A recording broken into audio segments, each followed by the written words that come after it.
नमस्कार जय जगन्नाथ आपण को देवज्ञान ओडिया चैनल को स्वागत।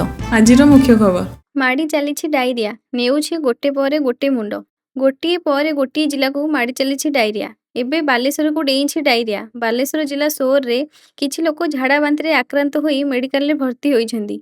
अन्यपटे जाजपुर रे बढ़िला मृत्यु संख्या। जाजपुर रोड मेडिकल रे झाड़ा बांति रे जणे महिला मृत्यु होइछि। एथिसह बेसरकारी भावे केवल जाजपुर जिले में झाड़ा बांति रे 16 जनकर मृत्यु होई सारलाणी हेले सरकारी भावे संख्या 7 रही। सेहीपरि केंझरे 3 जन, कटक 2 जन और केन्द्रापड़ा जड़े प्राण हराइछन्ति। परवर्ती खबर पानी व्यापुछि डायरिया। लोकसेवा भवन में केंद्रीय टीम डायरिया स्थिति को नहीं स्वास्थ्य सचिवों सह बसिछि समीक्षा बैठक। राज्य में डायरिया स्थिति को नहीं बैठक में गुरुत्वपूर्ण आलोचना चली। ग्राउंड जीरो को जाई स्थिति परखिथिला केंद्रीय टीम। जाजपुर समेत झाड़ाबांति प्रभावित अंचल बुली स्थिति परखिछन्ति केंद्रीय टीम। आउ सेमाने संग्रह करथिबा रिपोर्ट आधार रे एबे स्वास्थ्य विभाग टीम सह चली आलोचना। स्वास्थ्य विभाग वरिष्ठ अधिकारी एही बैठक रे उपस्थित अछन्ति। 5 जिले में डायरिया पर सबु जिला को अलर्ट करिछि स्वास्थ्य विभाग। तेरे पानी जोगु डायरिया व्यापुथिबा कहिछि केंद्रीय टीम। परवर्ती खबर भुवनेश्वर रेल स्टेशन में पार्किंग फी रे बड़ वृद्धि जोगु साधारण लोकंक मध्य असंतोष सृष्टि होइछि। यात्री माने अचानक अधिक खर्चांतर सम्मुखीन होउछन्ति। किछि क्षेत्र में राताराति दैनिक शुल्क प्राय 8 गुण वृद्धि पाइछि, जहाँ जानवाहन मालिक को आश्चर्य एवं हताश करिछि। रज छुट्टी रे पार्किंग स्थान रे सेमानकर बाइक छाड़ी आसिथिबा यात्री माने फेरिया पर एक बड़ आघातर शिकार होइछन्ति। जणे मोटरसाइकेल चालक जी पूर्व प्रतिदिन 12 टंका देइथिले तांकु प्रतिदिन 94 टंका देबाकू कुहागला, जहाँ प्राय 3 दिन पई मोट 318 टंका थिला। परवर्ती खबर ईरान और इस्राएल मध्य जोरदार युद्ध चली। एहारी भितरे अशोधित तेलर दाम भयंकर भाव में बढ़िबारे लागिछि। ईरान उपर इस्राएल जोरदार आक्रमण करिछि, जार प्रभाव पूरा विश्व में पड़िछि। खाली शेयर बजार हलचल होइछि ताहा नुहे, बरम अशोधित तैल उपर भी सांघातिक प्रभाव पड़िछि। खास करी भिकारी पाकिस्तान एबे पुणी कांदिलाणी, कारण पेट्रोल दर सांघातिक भाव में बढ़िबारे लागिछि। सूचना अनुसार पाकिस्तान दर एबे 262 टंका पहुंचलाणी। परवर्ती खबर चिकित्सा पई मुंबई जिबे नवीन पट्टनायक। जून 22 तारिख रे से मुंबई जिबे। कोकिला बेन धीरुभाई अंबानी डाक्तरखाना रे हेबे चिकित्सित। सर्विकाल आर्थराइटिस समस्या नहीं हेबे चिकित्सित। डाक्तर उमाकांत पंडा तत्वावधान रे हेबो चिकित्सित। एने निजे social media X ray post करी सूचना देइछन्ति। नवीन पट्टनायक वर्तमान 78 वर्ष। अनेक समय रे तांको स्वास्थ्यगत समस्या को नहीं चर्चा होई थाए। परवर्ती खबर देवभूमि उत्तराखंड केदारनाथ एक बड़ खबर सामना को आसी, जेउठारे केदारनाथ यात्रा रे जाउथिबा किछि तीर्थयात्री को दुर्घटना सामना करने को पड़ी। गौरीकुंड एवं रामबाड़ा मध्य पड़ुथिबा जंगल चट्टिका ठारे पोल नंबर 153 निकट में किछि तीर्थयात्री पहाड़ घाई तल को खसी पड़िथिबार सूचना आसुछि। घटनास्थल रे 2 तीर्थयात्री को मृत्यु होइथिबा बेले 3 जण गुरुतर थिबा जणा पड़िछि। जणे तीर्थयात्री निखोज थिबार मध्य सूचना मिलिछि। दुर्घटनार सूचना मिलवा क्षणी घटनास्थल को डीडीआरएफ टीम को पठाई दिया जाइछि।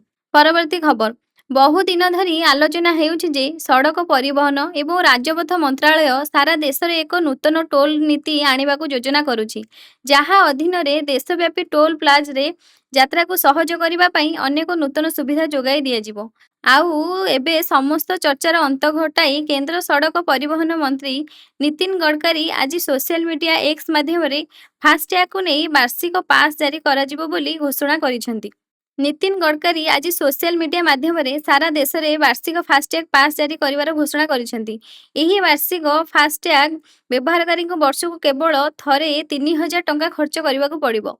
एहा परे एही पास व्यवहारकारी को प्रदान कराजिबो। सरकार कहिसेंति जे एहा सक्रिय हेबा परे एही पास 1 वर्ष किंबा 200 थर यात्रा करिया पई वैलिडिटी देबो। अर्थात जदि समय पूर्व 200 थर यात्रा समाप्त हुए तेबे व्यवहारकारी को पुणी थरे पास नवीकरण करने को पड़िबो। परवर्ती खबर जाजपुर हईजा को नहीं चारिआडे हाहाकार अवस्था सृष्टि होइछि। जाजपुर झाड़ाबांति व्यापीबाकू एहा भितर प्राय सप्ताहर पूरीगलाणी। ए पर्यंत नियंत्रण को आसीपारु नाही। एबे भी नीति चिन्हट हेउछन्ति नुआ आक्रांत।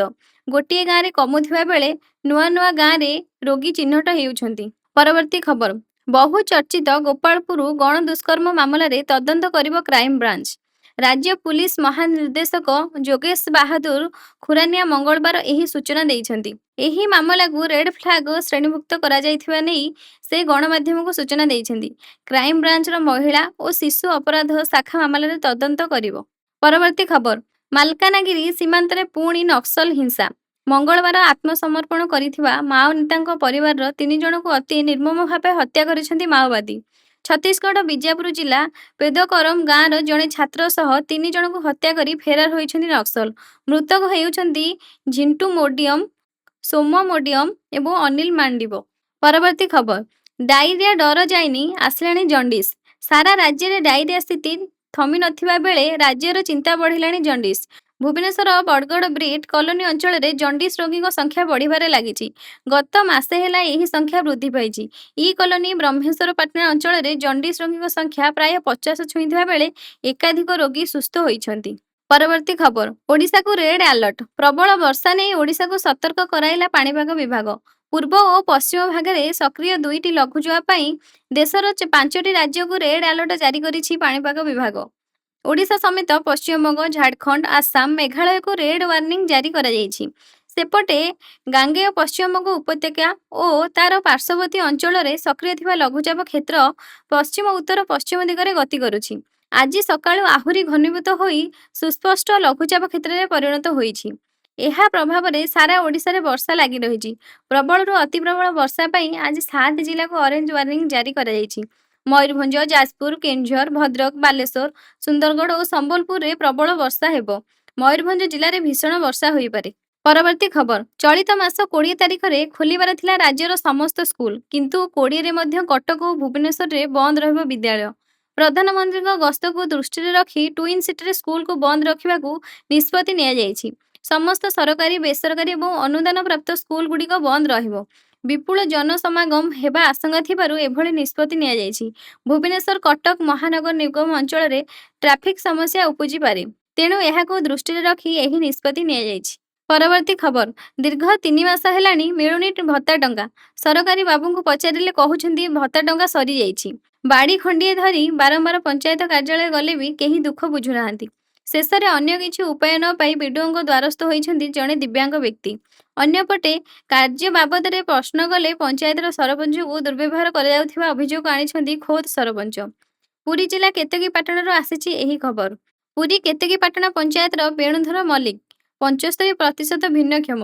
ହାତରେ ବାଡ଼ି ଖଣ୍ଡିଏ ଧରିଲେ ବାଟ ଚାଲନ୍ତି, ଅଧିକ ପରିଶ୍ରମ କରିପାରନ୍ତି ନାହିଁ। ଭତ୍ତା ଟଙ୍କାରେ ପରିବାର ଚଳେ, ହେଲେ ବେଣୁଧରଙ୍କୁ 3 ମାସ ହେଲାଣି ଭତ୍ତା ମିଳିନାହିଁ।